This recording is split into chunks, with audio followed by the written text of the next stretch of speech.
Muito bem, boa noite a todos e todas. Nós estamos começando o terceiro encontro desse ciclo de palestras do Grupo Brasileiras em PLN, que estamos fazendo nesse mês de fevereiro e março, que tem duas datas especiais, né? Foi o Dia da Mulheres na Ciência, em fevereiro, e agora em março, dia 8, é o Dia da Mulher. Então, nós estamos convidando a cada encontro duas ou três pesquisadoras brasileiras na área de PLN e afins, e, e hoje nós contamos com as presenças das professoras Nádia Félix, da Universidade Federal de Goiás, e professora Raquel Freitag, da Universidade Federal do Sergipe. E essa vai ser a ordem das palestras delas. Eu queria falar um pouco de cada uma já. A professora Raquel Freitag, ela vai falar sobre dados linguísticos para uma IA, Inteligência Artificial Brasileira. A professora Raquel tem graduação em Letras, mestrado e doutorado em, em Linguística pela Universidade Federal de Santa Catarina. É atualmente editora da revista da Abralim, da Associação Brasileira de Linguística, e é autora e coautora de vários livros, e eu vou destacar apenas três aqui.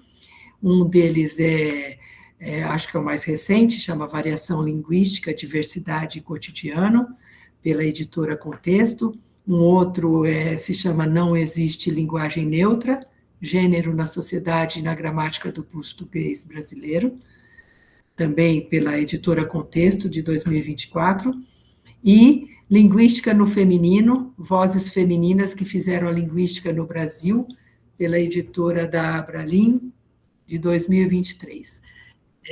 Professora Raquel, muito obrigada por ter aceitado o nosso convite, estamos ansiosas para ouvi-la. Mas antes, nós vamos ouvir a professora Nádia Félix, que fez computação pela Universidade Federal de Goiás e mestrado e doutorado em inteligência artificial no ICMC USP de São Carlos. Ela é coautora do capítulo sobre reconhecimento de entidades nomeadas no domínio legal do português, do livro de PLN, e tem projetos e publicações, na verdade, em machine learning, né, aprendizagem de máquina de um modo geral, mas também na aplicação de inteligência artificial em várias áreas, como agricultura, finanças e no domínio jurídico ou legal, que é sobre isso, né, sobre essa área que ela vai nos falar hoje. Então, professora Nádia, muito obrigada por aceitar o convite, e agora a palavra é sua, e você pode colocar os seus slides, por favor. Boa noite a todos, só um minutinho, vou compartilhar com vocês meus slides aqui. Bom, todos estão visualizando? Sim? Então tá bom. Só um minutinho. Bom, primeiro eu gostaria de agradecer, né, o convite de todas vocês, né, da Live. Ela está participando de um evento, né, por isso não está aqui com a gente, mas agradecer a professora Graça também pelo convite, né, e a oportunidade de estar aqui, né, com essa plateia linda, né, que é de mulheres, né, em sua maioria, né, mas agradecer também a todos os que estão nos assistindo aí, né, pela audiência. Bom, eu estou bem à vontade, né, para falar um pouco sobre um tema que, inclusive, eu tenho aqui alguns dos meus amigos, né, que participam comigo de grande parte das publicações desse tema, né, a professora Ellen, professor Idelberg, né, que também são coautores do capítulo do livro, né, sobre NER no contexto legal. Então, eu vou usar muitos exemplos que eu utilizei, que a gente utilizou na escrita desse artigo, né? Então, bom, falar um pouco de IA para o domínio legal, desafios e oportunidades, né? Quando eu falar em domínio legal, eu estou falando tanto de textos jurídicos, quanto de textos legislativos, tá? Que grande parte das nossas aplicações foram para projetos de lei, né? Mas a gente acabou não fazendo distinção desse tipo de gênero, embora muitas literaturas, muitos artigos, muitos trabalhos na área o façam, tá? Então, em muitos casos, a gente usa esse termo intercambiavelmente, tá? Mas eu vou tentar posicionar vocês para a gente entender melhor como é que isso tudo funcionou aqui, com essa lógica funcionou para a gente, tá? Bom, a professora Graça já me apresentou, né? Do ponto de vista acadêmico, eu vou só acrescentar aí que grande parte do que eu coloquei, do que eu estou falando na apresentação, a gente desenvolveu ao longo de um projeto de pós-doc, né, de pós-doutorado, que foi feito aí com a supervisão do professor André Ponce, em parceria com a Câmara Legislativa, né, Câmara dos Deputados, e lá eles federais, né, eles disponibilizaram para a gente muito material e muitas tarefas que eram demandas ali do dia a dia, né, a gente, dentro de um projeto chamado Ulisses, um projeto maior,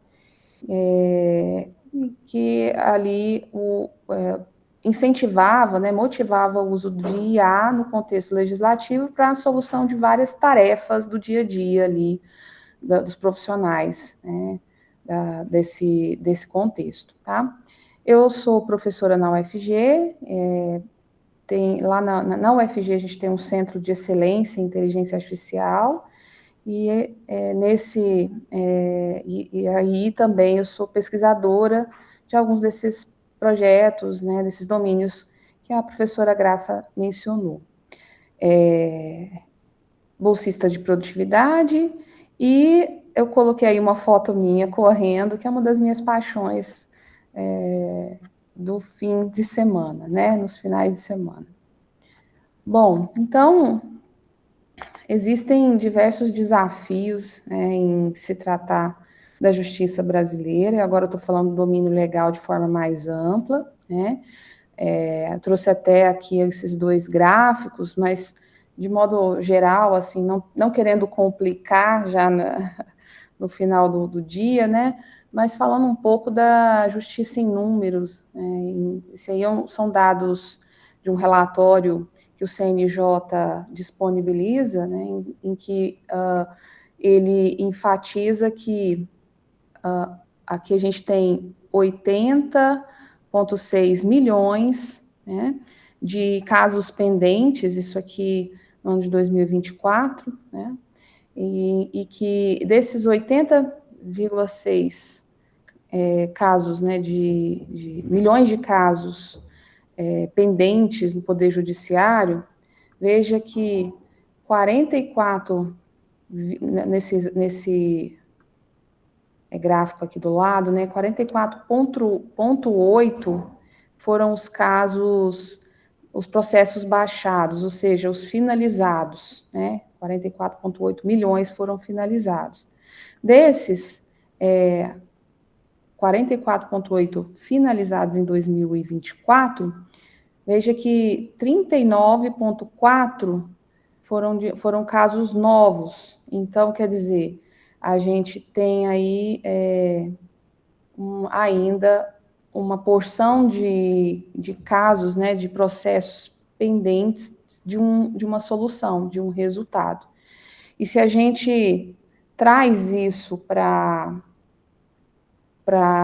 casos, né, e imagina pessoas, são, né, milhões de pessoas aí com casos pendentes, né? Então, realmente é um impacto enorme para a sociedade na solução, né? O quanto esses soluções para esse tipo de problema seriam bem-vindas, né?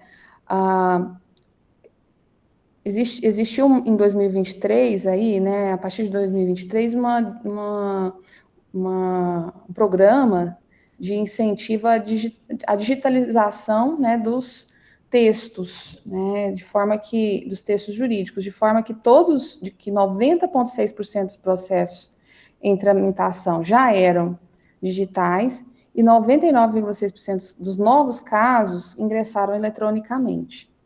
E esse programa, houve aí esse incentivo por meio do programa Justiça 4.0, para que o foco fosse, então, trazer que todos os processos tramitassem de forma digital, e isso já, 99,6% dos casos, dos novos casos, já ingressaram eletronicamente. Então, quer dizer, a gente tem um amontoado, né, uma grande quantidade de dados eletrônicos, e houve também uma tentativa nesse projeto, nesse programa Justiça 4.0 de profissionalizar as pessoas para que elas tivessem aí um ganho de produtividade, né? Isso também por meio também incentivando o uso de IA, para que esses casos fossem resolvidos, né? E essa letargia fosse então reduzida. Bom, então a gente tem aí, né?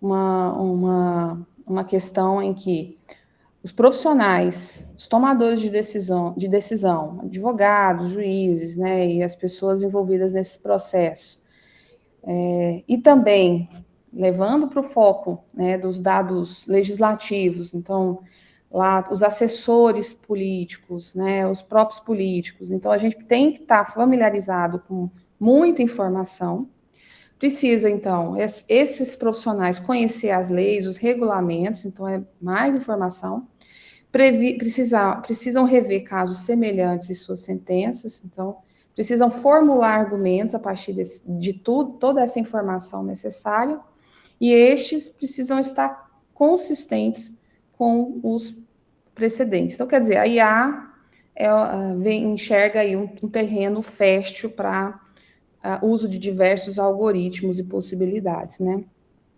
de atuação. Então, mas aí a gente esbarra em algumas questões, né? Os textos jurídicos possuem suas particularidades, né? Textos jurídicos, textos legislativos, o domínio legal de forma geral possui as suas particularidades, jargões específicos, né? Links entre textos muito longos. Então, são diversos desafios nesse cenário, em que modelos de contexto geral, tanto os language models quanto os large language models, eles podem tropeçar, né, e não ser tão úteis, né, ou trazer problemas que a gente não está apto a gente está lidando com um problema de cenário crítico, né, com dados sensíveis e com decisões que podem impactar a vida humana, e então não dá para simplesmente pegar um modelo de contexto geral e usar nesses de contexto específico, né?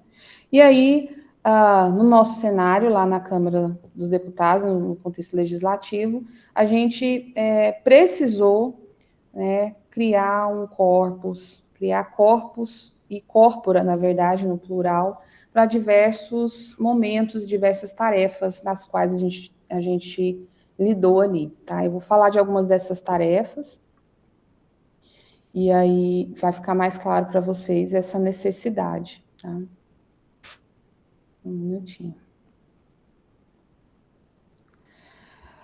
Bom, a gente, lá no contexto jurídico, né, que é o projeto Ulisses, esse projeto que visou, a gente buscou, né, o objetivo era tratar diversas tarefas do cotidiano, dos profissionais do legislativo, desde assessores, né, desde secretários, e então a gente tinha várias tarefas ali das quais a gente gostaria de tratar. Eu coloquei aí o link, né, para o projeto Ulisses no GitHub, em que a gente disponibiliza todo o material, os algoritmos, né, o conjunto de dados, os conjuntos de dados que a gente construiu ao longo das tarefas, né, e suas especificidades, os papers, né, a maioria dos papers já está lá também contemplada. O projeto Ulisses, nessa primeira fase, a gente trabalhou com os dados, mesmo finalizando ali as bolsas, a gente foi até o final de 2025 ainda publicando. A gente tem alguns artigos sendo publicados ainda no Propor, agora 2026. Então, o projeto foi de aproximadamente 5 anos. Então, a gente criou muita coisa, né, disponibilizou muita coisa para a comunidade também, para benchmarks, né, não só soluções internas, das quais a gente não pôde divulgar, mas o que foi possível, o que a gente conseguiu suporte para divulgação, para a comunidade, nós fomos incentivados também a fazê-lo, né. Então, tarefas, por exemplo, de stance detection, né, que é a tarefa de detecção de polaridade sobre detecção de polaridade para temas polêmicos, né? Então, lá na Câmara existe um fórum, né, em que os cidadãos eles podem submeter a sua opinião, né, o seu posicionamento em relação a um projeto de lei. Então, disponibiliza-se esse projeto de lei para o público, e o cidadão ele pode ir lá e dar opinião, o que ele concorda, o que ele discorda, se ele concorda ou discorda, e se ele tem algum ponto de melhoria. Então, essa fonte de contato, né, com o cidadão, ela é bem interessante. Nós lidamos com ela, aplicamos técnicas de stance detection, e também está lá no GitHub. Técnicas de sumarização textual, né, foram várias bases, vários conjuntos de dados, várias situações em que era necessário sumarizar dados. Então, a especificidade dos dados fez com que a gente aplicasse algoritmos específicos ali para o contexto legal, né, para o contexto legislativo. Textos jurídicos e legislativos, eles também têm uma estrutura diferente dos textos tradicionais, e que cabia ali, então, a necessidade de uma segmentação diferenciada. Então, nós também criamos um segmentador de textos legislativos, inclusive está lá no GitHub para vocês utilizarem. Também precisa, nessa tarefa, nesse contexto do projeto, a gente aplicou técnicas de classificação de texto, modelagem de tópicos, agrupamento de textos, que são técnicas de machine learning, né, de processamento de linguagem natural, e que a gente, tradicionais, mas que para o contexto legal demandava-se também certas particularidades. Então, o projeto Ulisses foi um projeto com várias especificidades ali desse tipo de texto, com essa particularidade. São textos mais rebuscados, com informação de leis, né, e aí é um pouco mais com jargões, né, inerentes dessa área. Bom, eu mencionei aqui, né, uma das tarefas que foi o reconhecimento de entidades nomeadas. Foi uma tarefa que a gente explorou bastante, né, inclusive com alunos de mestrado e doutorado. Um dos alunos que participou, um dos nossos colaboradores, né, que é o Idelberg, inclusive está aí, né, está nos acompanhando.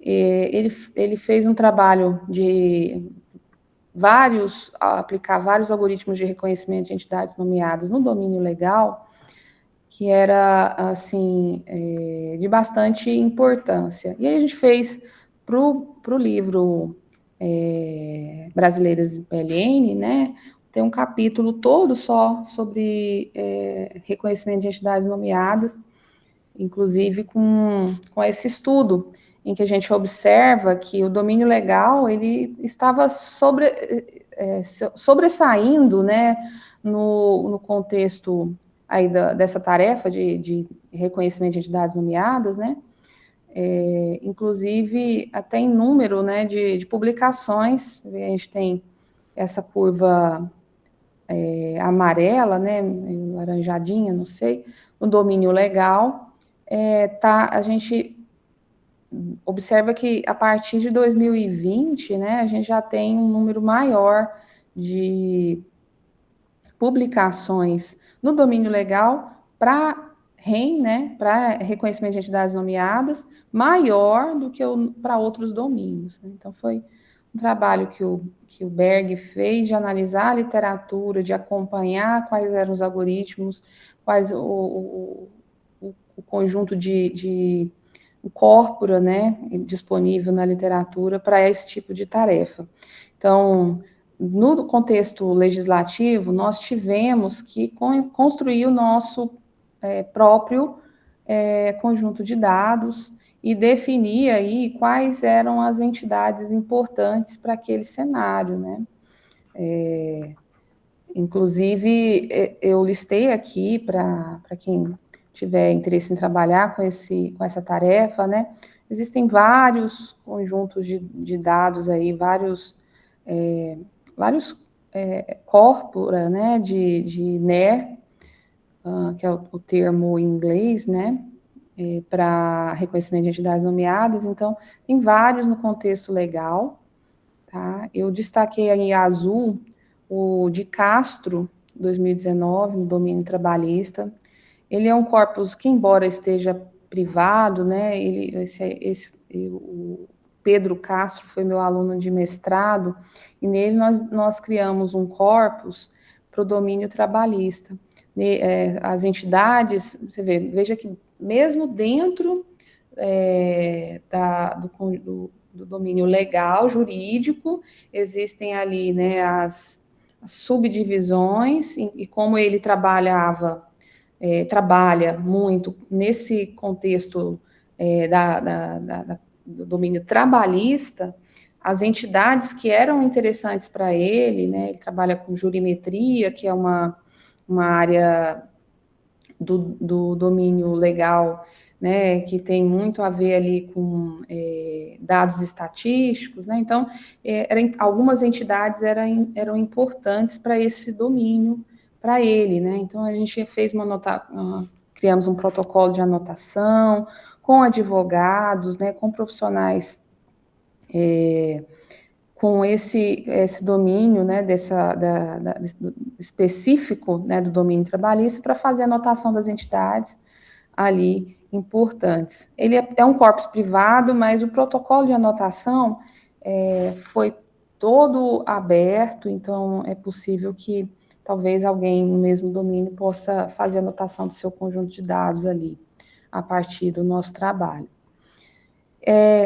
Foi interessante também porque nós adquirimos na anotação desse corpus uma experiência bem interessante das ferramentas que existem para anotação de dados, né? Da questão da avaliação, né? Do constante desse conjunto de dados, da dificuldade que é liderar profissionais de uma área, a gente computeiro, né, e aí tentar implementar um foco objetivo numa análise que muitas vezes é subjetiva e envolve muitos argumentos. Então, foi bem importante essa fase da anotação do corpus, e eu destaco aqui que o quão é custoso essa tarefa, né? Depois, já no projeto Ulisses, né, inclusive com o Berg que está aí nos acompanhando, né, a gente fez a gente criou o corpus Ulisses NER, né, usamos muito essa experiência que a gente trouxe lá do Cássio, do Pedro, né, usando a mesma ferramenta, protocolo de anotação, a gente se baseou muito nele, né, com a curadoria, estabelecendo profissionais que seriam curadores, revisores, né, dos outros demais anotadores. Então, foi um trabalho bem interessante. E aí, além no Ulisses NER, a gente criou ali subcategorias. Anotamos desde projetos de lei até comentários políticos de cidadãos. Então, a gente teve uma divisão de tipos de textos, né, para fazer isso aí.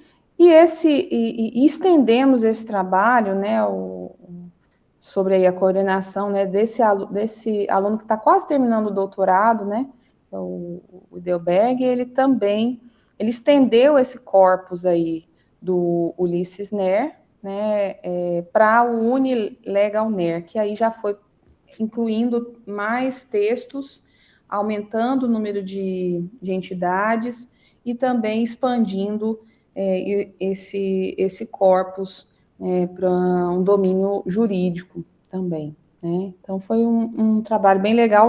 Esse paper saiu agora para publicação, vai ser publicado no Propor, né? Ele vai ser apresentado no Propor agora em 2026, então a gente vai poder acompanhar lá todos os detalhes, tá?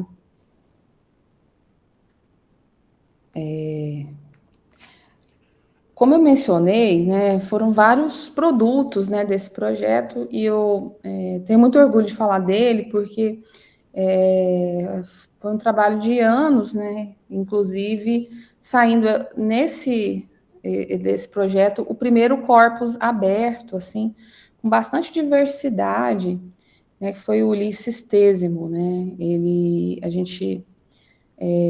o Licistésimo, ele é um corpus, uma variedade aí grande, desde dados jurídicos, CNJ, o STF, TSE, dos vários tribunais de justiça também. A gente fez um trabalho assim de coleta mesmo, né? De várias fontes, e reunindo isso para poder sanar um problema que a gente tinha, que é de ter modelos específicos para o contexto jurídico, né? Então, a gente usou esses dados para treinar modelos. Além do Ulisses Tésimo, né? Tá aí, eu coloquei para vocês depois, vou disponibilizar esses slides, né? A gente também construiu, foram vários conjuntos de dados, né? Vários corpora. Esse outro esse que eu coloquei aqui abaixo, é um corpus para recuperação de informação, que também é um produto muito interessante, né? Na área de recuperação de informação, a gente tem uma questão que um problema que é de ter corpus com avaliação do usuário, né? Ter o feedback de relevância ali, né? Ter o feedback do ranking que é retornado a partir de uma query, né? De uma consulta. Então, esse feedback de relevância, um corpus de feedback de relevância, era uma demanda importante e foi um produto gerado também nesse projeto, tá? A partir do corpus Tésimo, né, a gente treinou modelos, a gente pôde treinar modelos e usá-los para as nossas tarefas. Eu estou mostrando aqui um benchmark que a gente criou, a gente chamou de Portulex, né, com várias tarefas do contexto legal, né?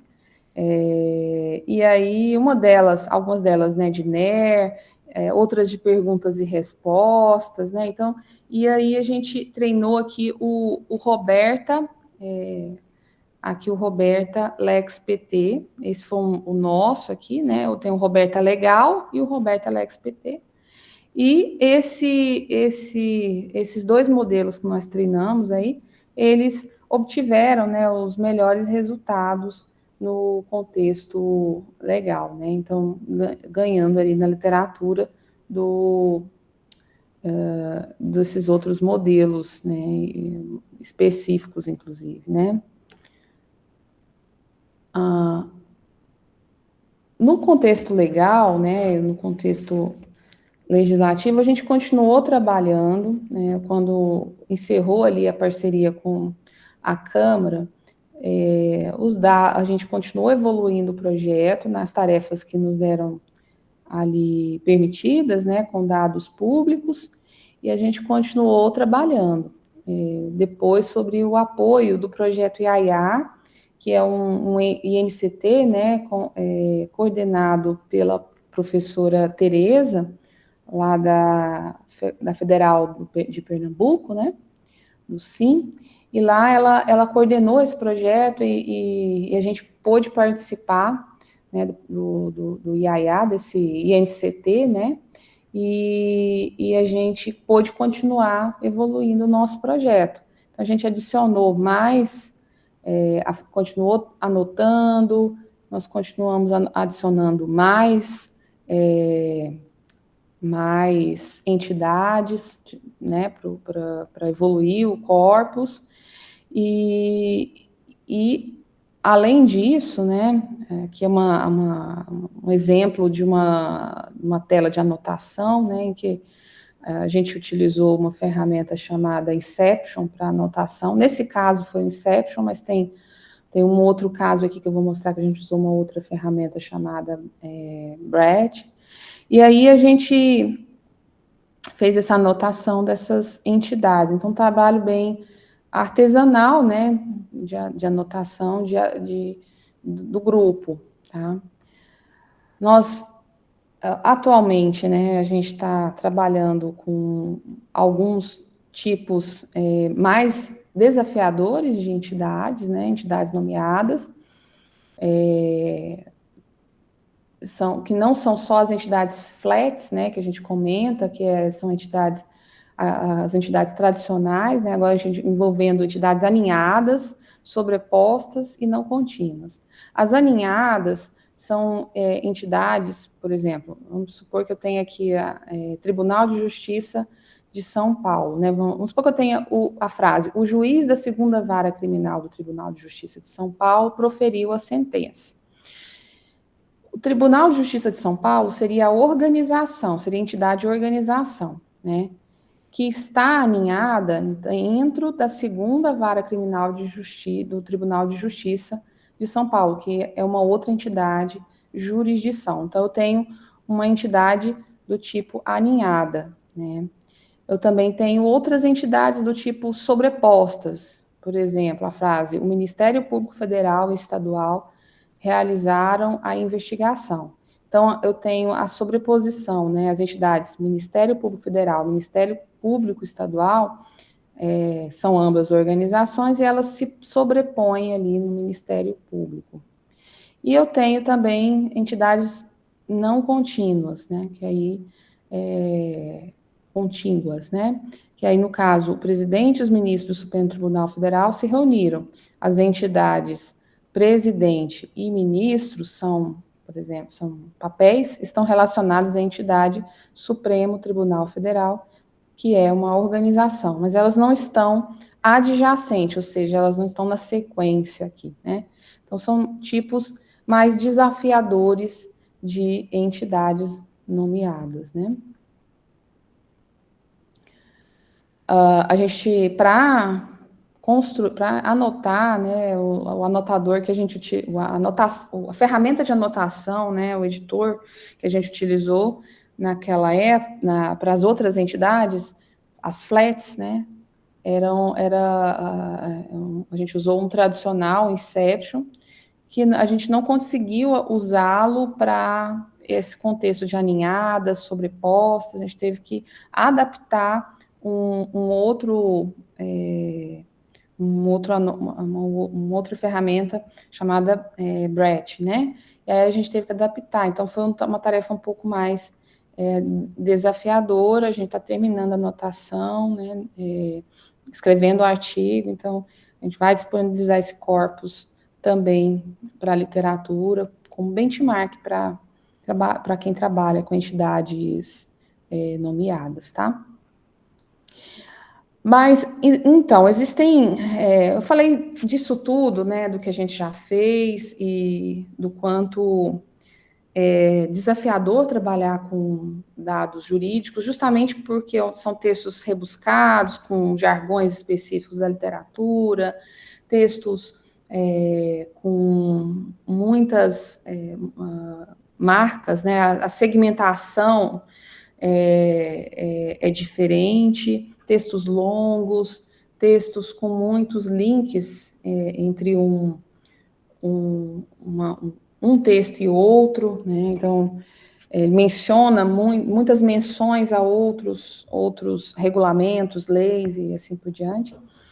E então existem diversas tarefas, né, que são interessantes para o contexto, interessantes para o trabalho das pessoas, né, e até para a questão do cidadão, né, conseguir se posicionar como entender, né, tudo isso. Então, eu achei muito legal, eu vi aqui um trabalho da professora Aline, né, Aline Paz, aqui da nossa comunidade também, em que eles tiveram um artigo aceito, a gente vai ter lá no Propor, né, o Legal Sim, que é um dataset, né, um corpus para simplificação textual, né, eu acho que é um ativo que também vai vai contribuir bastante para a área, né, então, quis trazer para comunicar e realmente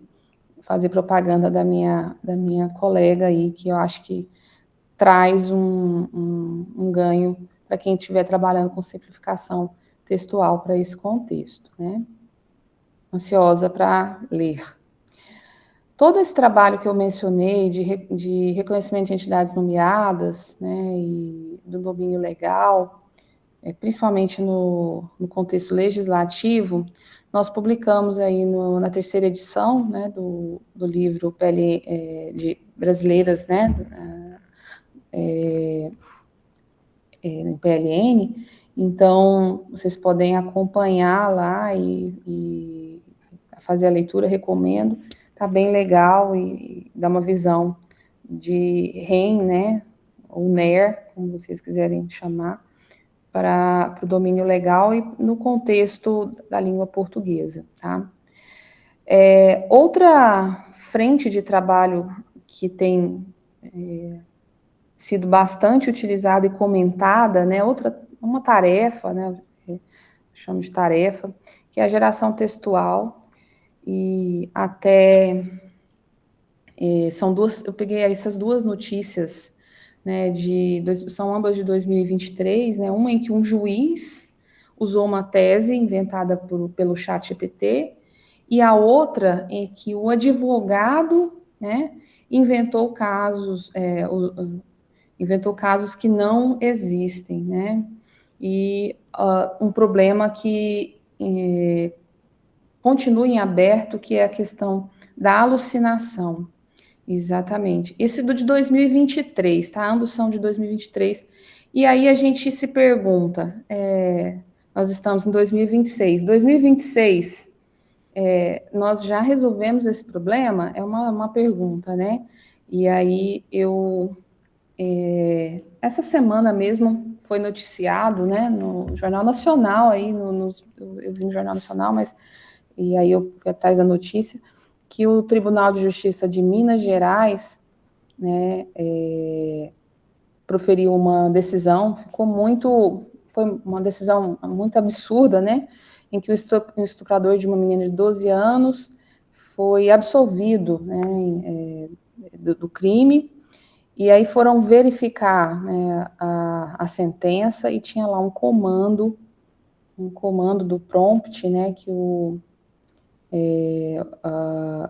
foi esquecido no meio da sentença ali, né, e tá lá realmente, eu deixei o link aí, depois eu vou compartilhar com vocês, em que tá lá o link, né, agora melhora a exposição e fundamentação desse parágrafo. Então, quer dizer, nós temos um problema grave, que é o da alucinação, né, dos modelos.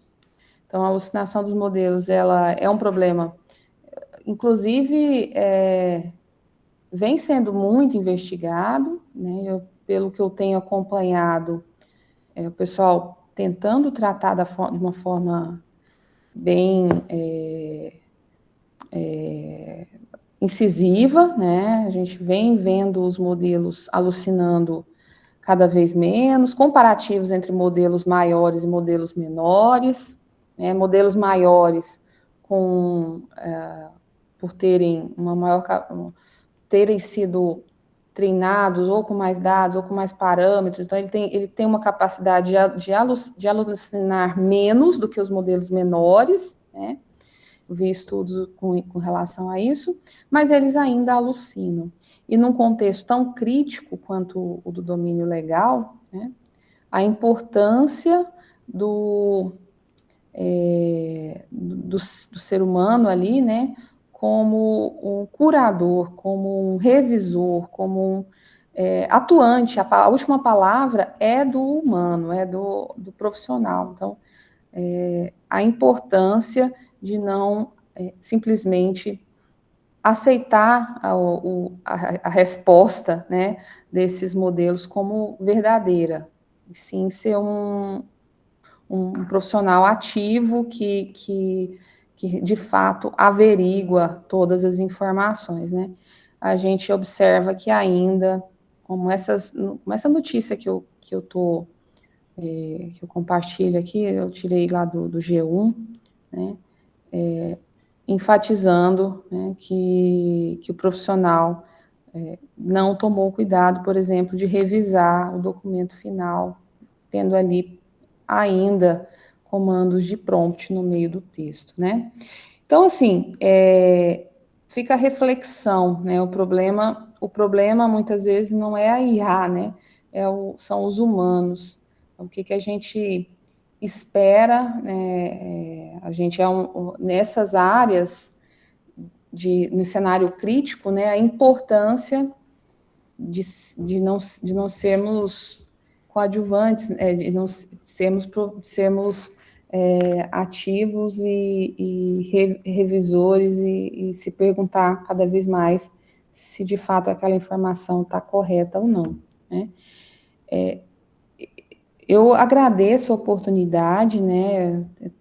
Tentei ser breve na minha fala e coloco aí à disposição para dúvidas, para comentários. Nádia, muito obrigada, viu? Parabéns pelo trabalho.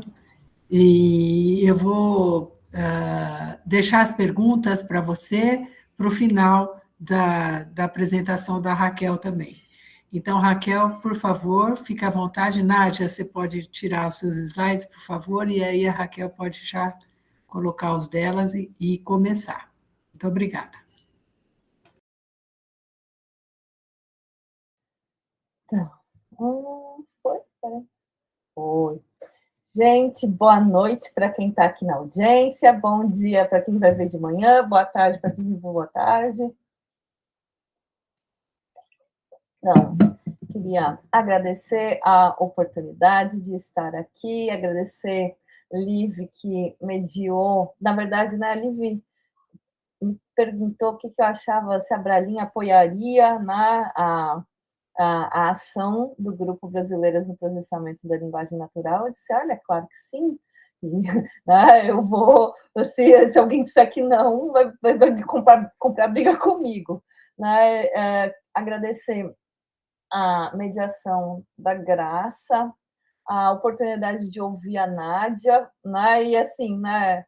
A gente não combinou, né? Foi meio aleatório, mas a Nádia terminou a fala dela falando sobre problemas são os humanos, né? E eu acho que essa é uma frase que eu queria deixar já como um destaque. O problema são os humanos. Então, é com essa frase, né, que a gente que eu vou guiar nossa conversa aqui. Então, agora no final de janeiro, né, também G1, né, ganhou a mídia uma reportagem, né, que pegou o resultado de um estudo, né, e a notícia era que o ChatGPT classifica brasileiros do Sudeste como mais inteligentes e inferioriza Norte e Nordeste. Como isso acontece, né? Por que isso, como isso se dá? Então, reverbera um preconceito, né? E esse é um preconceito que eu também já tinha identificado. Eu vou apresentar o resultado desse estudo mais à frente, né? Mas esse é um resultado que acontece, que perpassa a IA, né? Isso perpassa e às vezes a culpa, olha que ChatGPT malvado, preconceituoso, né? Talvez o problema não seja o ChatGPT, talvez o problema seja o conjunto, o recorte de dados que tem sido usado para treinar os modelos de língua e treinar ou treinar outros objetos, né, de objetos digitais. Então, okay. Então, o meu percurso, eu não sou computeira, eu sou linguista, desde a iniciação científica, eu trabalho na constituição de amostras de língua para descrever padrões de uso. Então, basicamente, fala autêntica, espontânea, situada, todo o processamento dessa fala para que a gente possa inferir regras, né, por alguns modelos matemáticos para inferir regras, e essas regras não são regras do tipo sim, não, mas são regras probabilísticas, né, dentro de um campo, né, da linguística chamado sociolinguística variacionista. Tem várias ramificações de sociolinguística.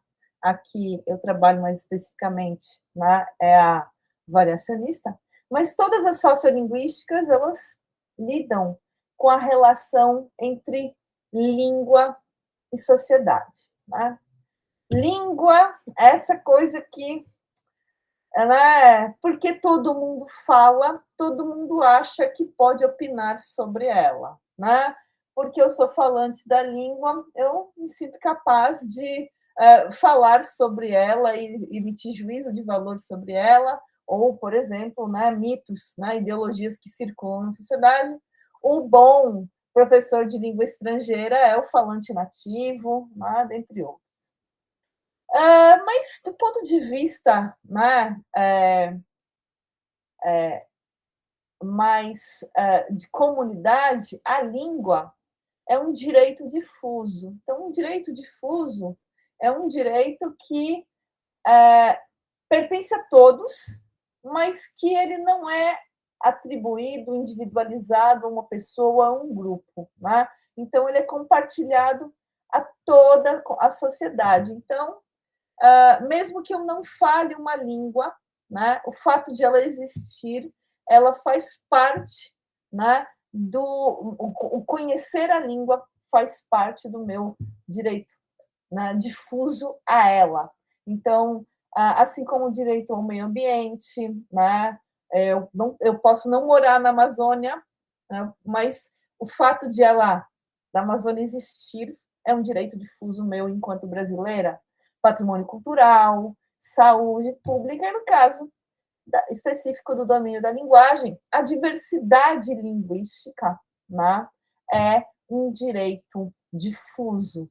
Daí a importância, né, das documentações linguísticas.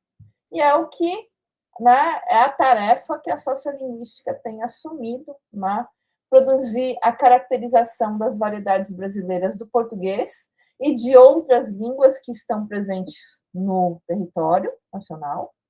Então, a língua oficial do Brasil é o português, mas isso não significa que só se fale português. A gente tem uma gama de línguas sinalizadas, a gente tem um volume muito grande, expressivo ainda, de línguas indígenas, e esse número ele está aumentando em vez de diminuir, é o que mostra o resultado do último censo do IBGE, então aumentou o número de indicações de línguas indígenas, então é sinal de que as pessoas estão se dando conta do seu direito difuso, exercendo, né, a sua cidadania linguística. Então, a promoção e a valorização da diversidade linguística brasileira perpassa essa tarefa, né, da sociolinguística de mapeamento e caracterização das variedades, inserção em programas de ensino de língua materna, revitalização linguística, né, e também em produtos de tecnologia, né? Então, o campo do processamento de linguagem natural, como a Nádia mostrou na apresentação dela, lida com conjuntos de dados, né? Conjuntos de dados estruturados, né? Então, a pessoa falando é coisa solta, mas a partir do momento que a gente tem um mapeamento, uma documentação sociolinguística, a gente pega o dado, grava o dado, transcreve o dado, alinha o dado, etiqueta o dado para fazer as nossas análises de caracterização das variedades do português, a gente também está produzindo conjuntos de dados estruturados que podem, né, servir para modelos, né, de língua, no caso, né, de treino e refino dos modelos de língua, né, dados estruturados e etiquetados, né, são material que automatiza, reduz tempo de treino, reduz custos de treino, né, no aprendizado de máquina. Então, existe um potencial de uso dos conjuntos de dados sociolinguísticos, né, produzido pela sociolinguística, para tarefas, né, de processamento de linguagem natural. Então, a sinergia entre as duas áreas, ela é produzida, ela é produtiva, ela é vantajosa. Tá?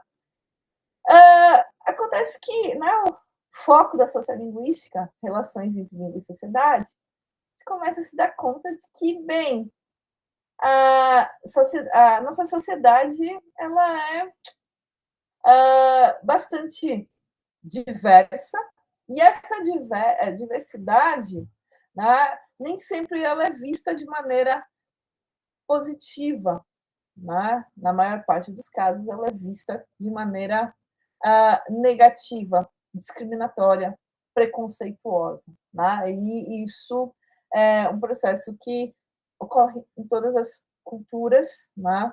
E há vários marcadores, né? Ou várias maneiras dessa discriminação, desse preconceito se expressarem, né? Então, essa pirâmide do ódio, né, é uma construção de um psicólogo social no pós-guerra, no pós-segunda guerra. Um momento muito parecido com o momento que a gente está vivendo hoje, né? Longe da gente aqui, né? Mas não tão longe assim. Então, os conflitos que a gente tem, né, no Oriente Médio, Israel e Gaza, por exemplo, né? Eles continuam existindo, né? Tem vários lugares do mundo em guerra, não necessariamente próximos de nós, né? Talvez a gente não sinta isso tanto, mas isso continua existindo.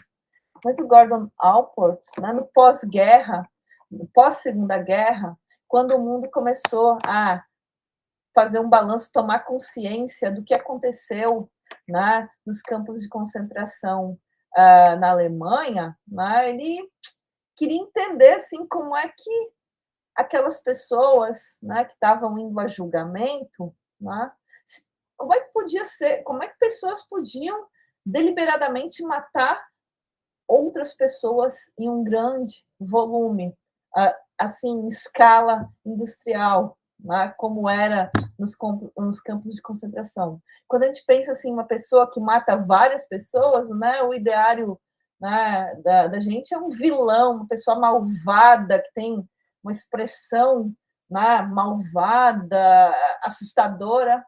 E aí, quando né, ele ia lá acompanhar os julgamentos, via que eram pessoas normais, eram pessoas como ele, eram pessoas que davam um bom dia para o vizinho, iam para a igreja, né, participavam da vida da sociedade, eram pessoas simpáticas, educadas, eram boas pessoas, quebrava aquele estereótipo de malvadeza.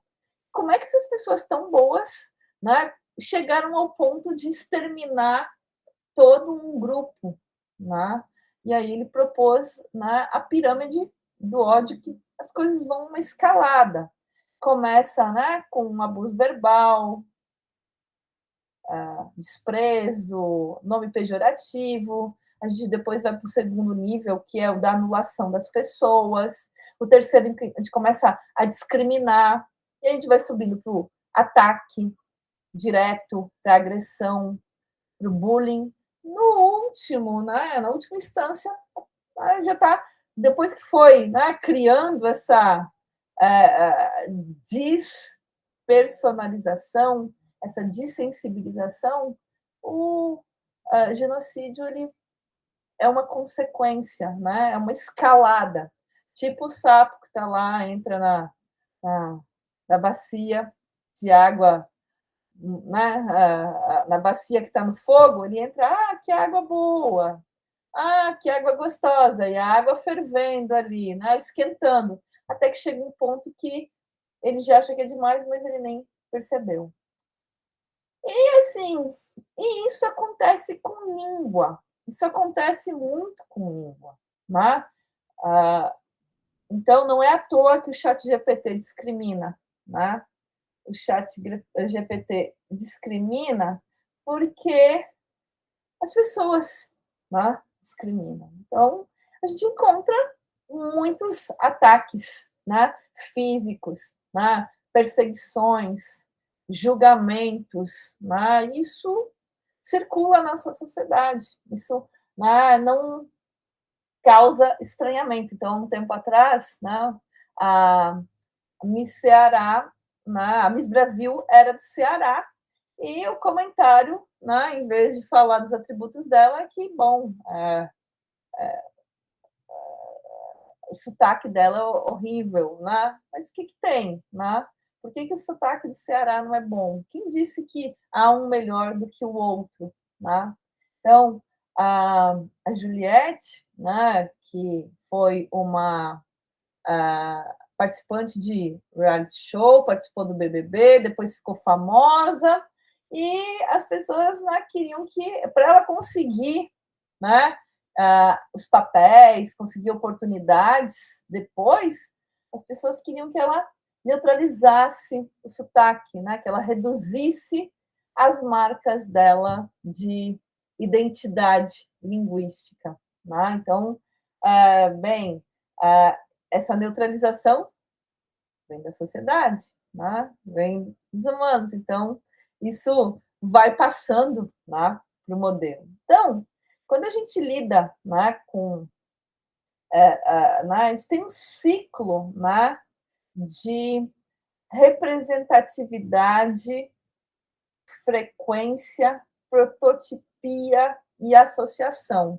Então, dentro, né, da educação para a diversidade linguística, a baixa representatividade de alguns falares nos espaços de poder da sociedade, né, impacta com baixa frequência, né, não forma protótipos. Então, as pessoas não conseguem associar um protótipo daquele falante específico que não seja numa situação caricata, numa situação pejorativa, né? E aí eu não consigo ativar, e aí eu discrimino, e por eu discriminar, eu barro, né, eu não permito que o ciclo se retroalimente. Então,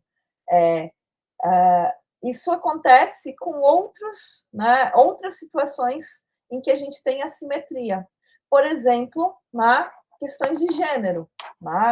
Por que temos um grupo de brasileiras no processamento? Questão de representatividade, frequência, prototipia e a automatização dessa associação. Então, na época que a Dilma Rousseff foi eleita para o cargo de presidência da República, houve uma grande discussão sobre a palavra presidenta. Muita gente dizendo que não existia essa palavra, embora os dicionários registrassem, as gramáticas também registrassem, mas as pessoas diziam que não existia. Por que as pessoas diziam que a palavra presidenta não existia? Porque a baixa representatividade de mulheres em espaço de poder, elevado de poder. Então, tem baixa frequência dessas palavras na língua, a gente não consegue fazer uma associação por estereotipia, e isso leva uma não associação na frequência, e isso continua restringindo a representatividade na sociedade. Então, a gente precisa de políticas, de ações, de iniciativas para quebrar esse ciclo, por exemplo, da representatividade para grupos que não têm essa representatividade em áreas maiores. Então, na área de computação, por exemplo, de processamento, há muito mais homens, poucas mulheres. Então, a gente precisa de iniciativas de valorização. Por que precisamos de um dia de mulheres à ciência, meninas à ciência? Justamente para quebrar o estereótipo de que cientista sempre é masculino. Então, esse ciclo de representatividade, frequência e prototipia acontece em vários campos, inclusive na língua. E isso acontece, isso vai reverberar nos modelos de língua e nos assistentes de linguagem. Então, há já uma série de estudos que mostram que, olha, o ChatGPT, por exemplo, ele é preconceituoso em relação a gênero, nacionalidade, raça, religião, muito antes daquele estudo publicado agora em janeiro, mostrando o ChatGPT discriminando dentro do Brasil, grupos de pessoas dentro do Brasil. Bem especificamente sobre língua, os modelos de língua confundem, dentro do inglês, que é uma língua muito bem documentada, com muito mais variedade de amostras que compõem um conjunto de ferramentas de linguagem do que o português, por exemplo, os modelos confundem sempre o inglês afro-americano, é onde eles erram mais, que é uma variedade não hegemônica. O ChatGPT também reforça as variedades minoritárias do inglês. Então, isso acontece como no mundo real. Esse estudo do Flies e colaboradores lidou com duas variedades de inglês de prestígio, o inglês americano, o inglês britânico, e 8 variedades de inglês que são amplamente faladas, têm um grande conjunto de falantes, mas que não são tidas como de prestígio ou padrão. O inglês indiano, queniano, jamaicano, nigeriano, escocês, irlandês, singapurano, jamaicano. Então, assim, como é que a gente sabe que tem um inglês que é melhor que o outro? Então, digamos que vocês ganhem hoje um passe livre para fazer um intercâmbio para aprender língua inglesa. Para qual desses 10 países, dessas 10 comunidades, vocês iriam para aprender o inglês? Provavelmente vai ser americano e britânico, talvez irlandês, pelo custo de vida, mas é pouco provável que seja queniano ou jamaicano, Vai escolher uma... Por quê? Porque são variedades que depois vão restringir as oportunidades. Como é que o ChatGPT age em relação a essas variedades não padrão, né? Ele apresenta maior número de estereotipias, né? Apresenta mais conteúdo degradante nas respostas quando o prompt, né, o comando é escrito na variedade não padrão, tem mais problema de compreensão quando está escrito na variedade não padrão e tende a dar respostas condescendentes mais quando a resposta quando o prompt é escrito na linguagem não padrão. Mas isso é preconceito, né? Isso é preconceito, né? Então, mas esse preconceito, ele não está, né, no ChatGPT malvado. Ele é decorrente do modo como ele é treinado, né? Então, a diversidade linguística, né?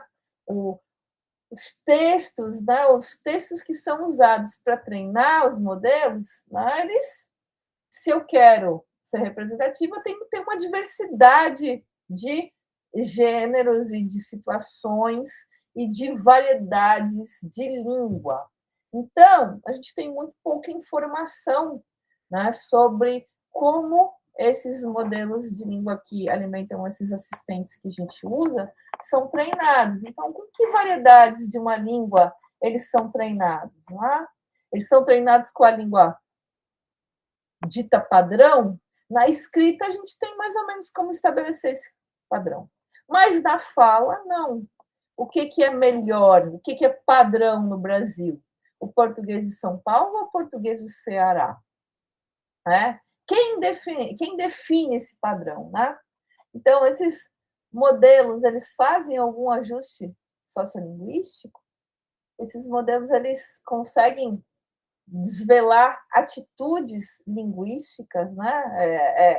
Essa hierarquização de variedades. Tá? Então,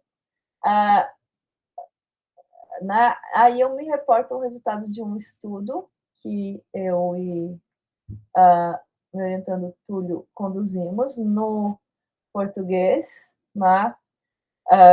Hoje os resultados já vão ser bem diferentes, né? Porque os modelos já avançaram. Isso foi um estudo feito em 2024, é velho, né? Deixa eu ver, 23 ou 24?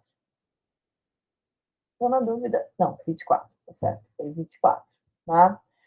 Então, bom, como é que 4, né, assistentes, seus modelos, lidavam, né, com a diversidade linguística do português brasileiro? Então, nós pegamos 2 versões do ChatGPT, uma versão do Gemini e uma versão do Sabiá, né? o modelo do chatbot Maritaka.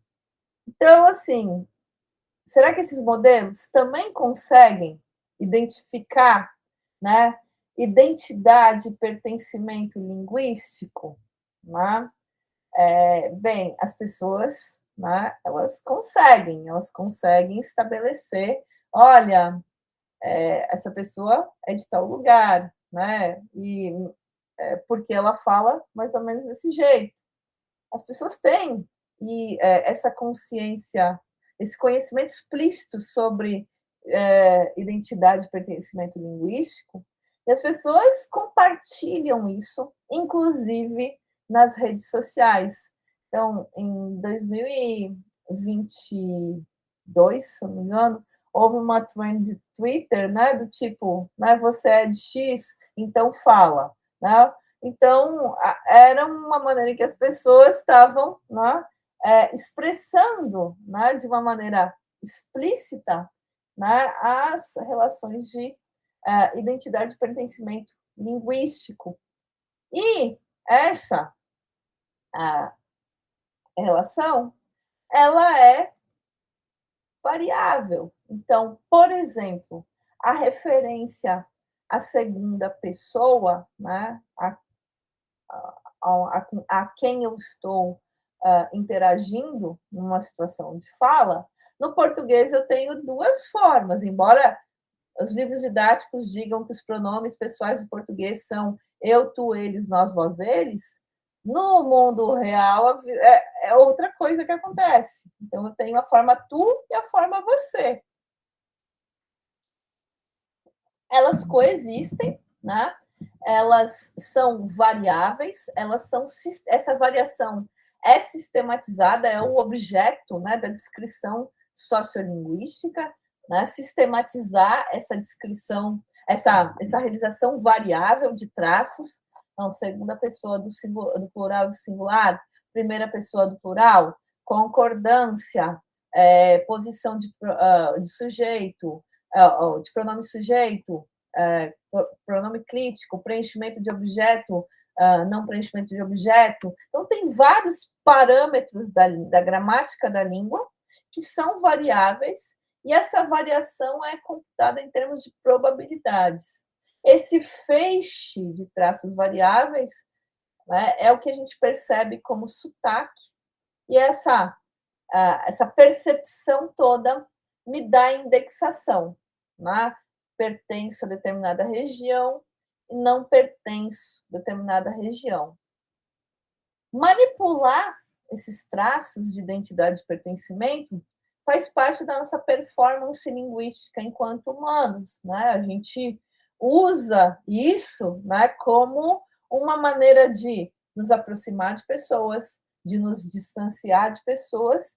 Isso é corriqueiro e é um tipo de tarefa que as pessoas dão, por exemplo, para o ChatGPT, né? Então, aí, me ajude a escrever um texto cobrando uma dívida, mas deixa ele bem característico de alguém da região norte, para parecer que sou eu mesmo que estou falando. Então, as pessoas, né, na hora do ajuste do prompt, elas já têm uma noção da sensibilidade sociolinguística. Eu quero que a pessoa fale como eu mesma, né? Então, essa noção faz parte, né, da performance das pessoas na vida real, e isso, de alguma maneira, vai passar para os modelos de língua que subsidiam os assistentes, né? Ele faz, olha, na Bahia é de um jeito, né, de São Paulo é do jeito. Mas será que esse modo como esses assistentes estão respondendo esse tipo de tarefa é fidedigno? As pessoas se convencem de que sim, foi de fato uma pessoa da Bahia que fez esse texto?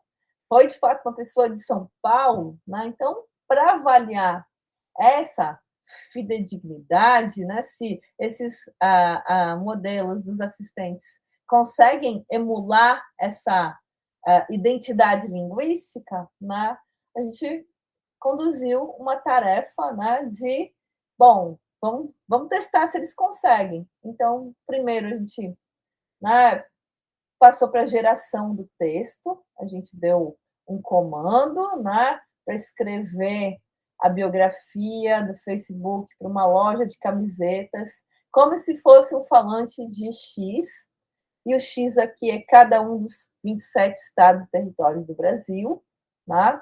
Isso para cada uma dos 4 modelos que a gente testou. Então, isso gerou um conjunto, né? O nosso conjunto de dados de input.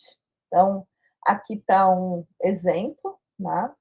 Então, esse aqui é um exemplo gerado, né?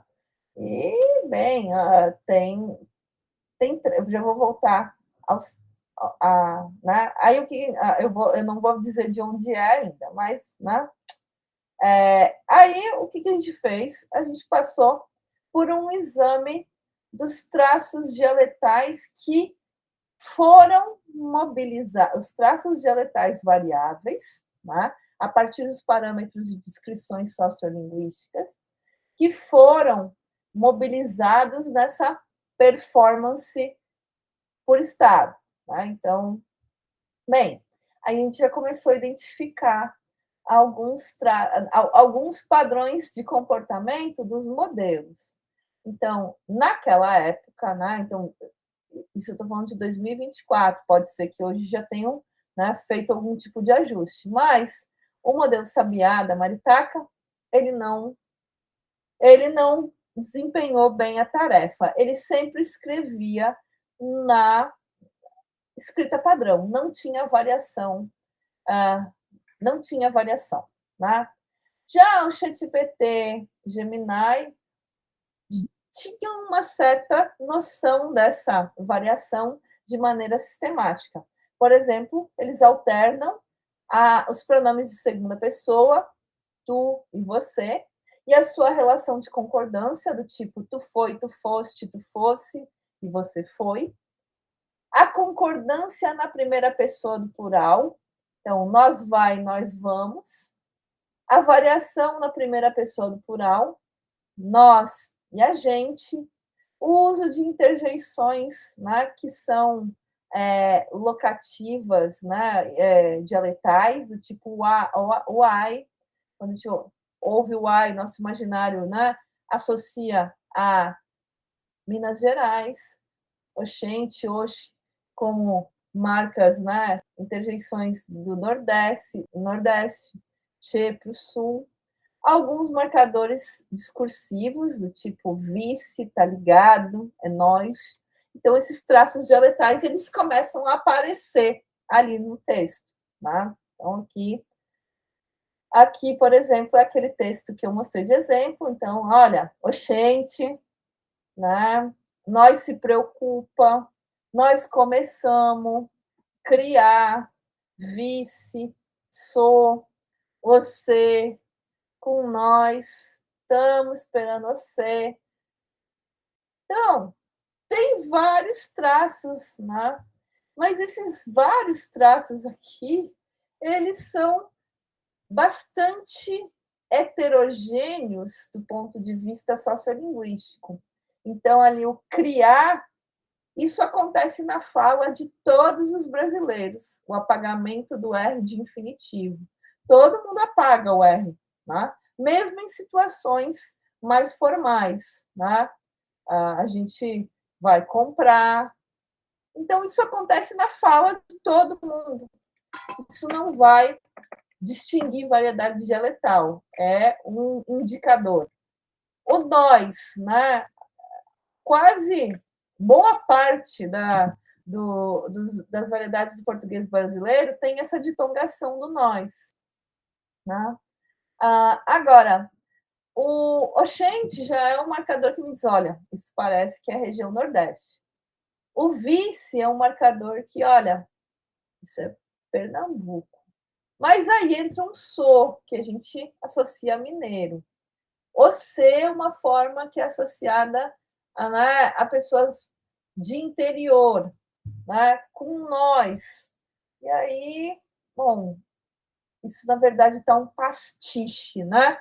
Tem um monte de coisas jogadas aí, ou tem alucinações, né? Então, não dá para. E aí, né, não dá para identificar que o alvo desse texto, né, do comando que gerou esse texto aqui, era Sergipe.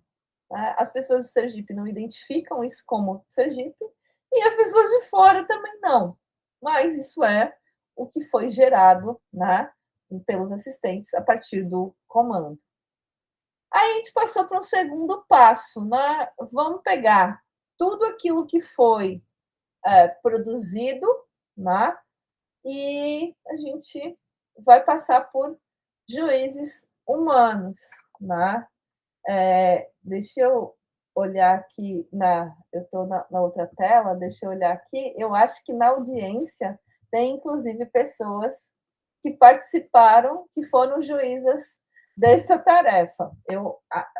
Em algum momento eu vi uma delas aí na audiência. Se tiver aí, a pessoa sabe que foi uma tarefa difícil, porque entre os três, né, juízes humanos, que são, né, doutores, doutorandos, especialistas em variação morfossintática do português brasileiro, a concordância foi fraca. A gente fez a capa Coin, a concordância foi bastante fraca. Então, mesmo, né, para pessoas, né, essa foi uma tarefa difícil. Né? E a gente pediu para os modelos, né, identificarem o que eles fizeram. Então, olha, identifique o público-alvo. A partir disso, né, identifique para qual estado do Brasil esse anúncio foi criado. E aí, a gente fez duas, né, tentativas, uma, né, sem pista, só a tarefa, e a outra dando uma pista. Para chegar à sua decisão, considere as interjeições, os pronomes de segunda pessoa, de primeira pessoa, concordância, imperativo, marcadores discursivos. Então, Sabiá, né, foi o que apresentou a concordância mais fraca. Ele disse que não conseguia responder a tarefa em 58% das vezes em que ele fez isso tudo. Né? Então, teve 161, né, ocorrências de não identificado. Né? A maior parte dos casos dele, ele disse que não ia conseguir identificar. E os que ele arriscou uma identificação não bateu com o estímulo-alvo. O Gemini, embora todas as tarefas, todos os prompts tenham sido escritos em português, ele devolveu todas as respostas em inglês, e para 47% das vezes, né, então em 140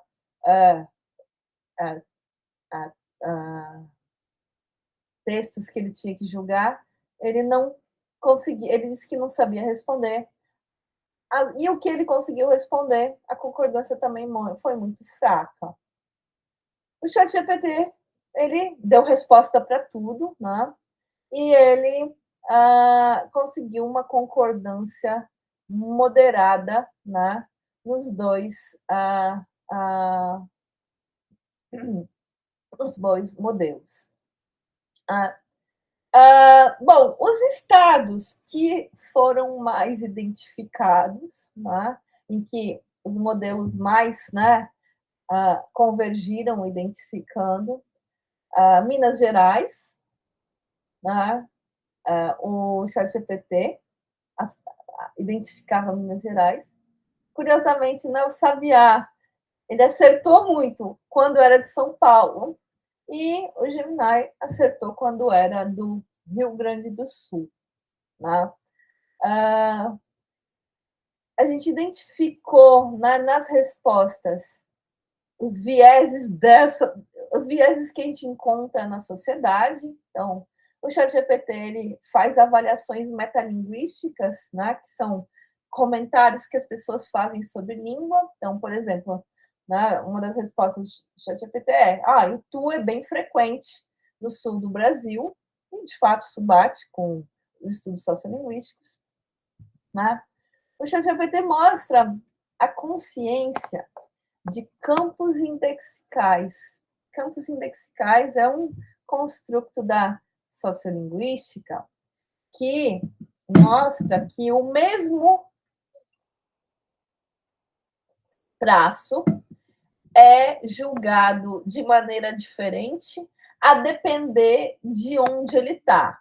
Então, assim, eu comprei, vou dar um exemplo, né, fora de língua. Eu comprei uma garrafa de vinho no supermercado por R$25. Eu vou lá e sirvo essa garrafa de vinho num restaurante super chique, e aí a pessoa vai dizer: nossa, que vinho bom. Aí eu pego essa garrafa, eu levo para minha casa e digo: olha, eu comprei o vinho mais barato. Aí a pessoa vai dizer: bem que eu notei que ele estava com gostinho de vinagre.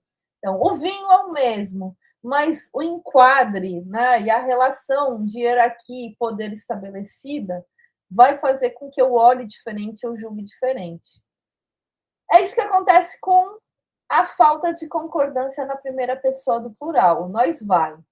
Quando esse traço era identificado, né, pelo ChatGPT, né, foi identificado na fala, no texto de biografia, né, que foi atribuído a Pernambuco, ele foi interpretado como um traço de incorreção da fala. Mas quando esse mesmo nós vai apareceu lá no texto que foi atribuído a São Paulo, ele foi interpretado como uma marca de cultura urbana. Que coisa, né? O traço é o mesmo, a ausência de concordância, mas a depender dos valores estabelecidos, né, para um e outro, ele é avaliado de maneira diferente. E o ChatGPT faz uso de language mocking, né, que é uma performance de piada com a língua. Então, assim, farta, você, são coisas que são traços que acontecem na língua escrita só em convite de festa junina, né? E ele é usado para performar uma identidade caipira, né? Então, isso é uma performance, né, de construir persona. O ChatGPT faz uso desse recurso, né, desse construto da sociolinguística.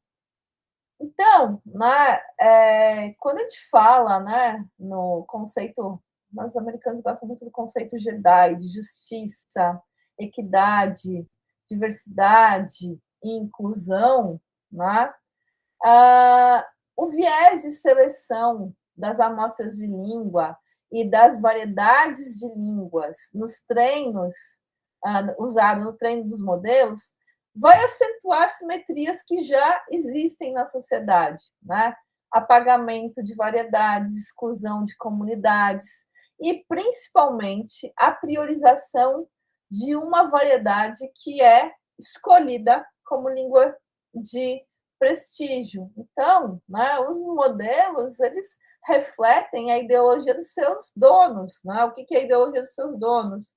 Bem, aonde está baseado o acesso aos dados, ao tipo de dado que encontra. Então, se a gente quer, de fato, justiça, equidade, diversidade e inclusão, a representatividade importa. Eu preciso de mais diversidade.